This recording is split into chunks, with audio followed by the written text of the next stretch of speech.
પાટીદાર અનામત આંદોલન પાર્ટ 2 ના મંડાણ થઈ ચૂક્યા છે। હજુ કેટલાક આગેવાનો જેલમાં છે, જે આગેવાનોને છોડાવવા માટે પાટીદાર યુવાનો અને યુવતીઓએ આ મંડાણ ઉપવાસનો રસ્તો અપનાવ્યો છે। ત્યારે સરકાર અને પાટીદાર આગેવાનો વચ્ચે એક બેઠક થઈ, જેમાં કેટલાક મુદ્દા ચર્ચવામાં આવ્યા। આ અંગે વાત કરવા માટે આપણી સાથે જોડાયા છે પાટીદાર આગેવાન ભીમજીભાઈ નાકરાણી। વાત કરીશું ભીમજીભાઈ નાકરાણી સાથે। જી ભીમજીભાઈ, સૌથી પ્રથમ સવાલ એ થાય કે જે રીતે સરકારનું વલણ હતું અને જે રીતે પાટીદાર યુવાનોનું વલણ હતું, બંને ટસના મસ થવા તૈયાર નહોતા, તો ગઈકાલે જે આખી બેઠક મળી એમાં ઇનિશિયેટિવ કોનો હતો? પાટીદાર આગેવાનોનો હતો કે સરકારનો? બંને પક્ષેથી હતું। એક બાજુ સરકાર એવું ઈચ્છે છે, કોઈ પણ સરકાર હોય તો ઈચ્છે કે પોતાના રાજ્યમાં તમામ જ્ઞાતિ જાતિને ન્યાય મળે અને શાંતિ થાય।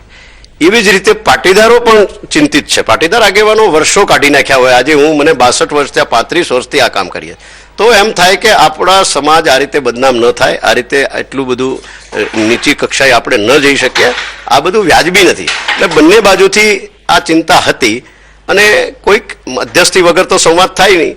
આપણે કોઈને કીધું હોય કે આ મધ્યસ્થી કરો એટલે સંવાદ ઉપર બેસીએ, એટલે એ ધોરણે નક્કી કરવામાં આવ્યું કે આ તારીખે 5 વાગે આપણે બધાએ ભેગા થવું।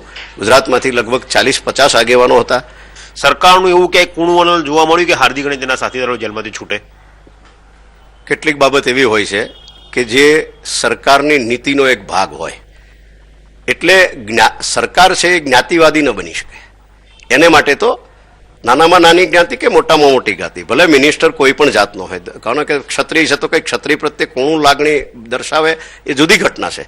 એટલે એની સ્ટ્રેટેજીના ભાગરૂપે અમે બધાએ વિનંતી કરી, અને આપણે વિનંતી કરી શકીએ ને કે ભાઈ આ દીકરાઓએ ભૂલ કરી છે તો તમે એને કોઈ પણ રીતે કંઈક એવું કરો કે વહેલામાં વહેલી તકે છૂટે અને આપણે એને પોઝિટિવ લાઈફ તરફ લઈ જઈએ। એમ એ વાતને પણ આ લોકોએ હકારાત્મક રીતે લીધી છે, નકારાત્મક નહીં, હકારાત્મક રીતે લીધી છે।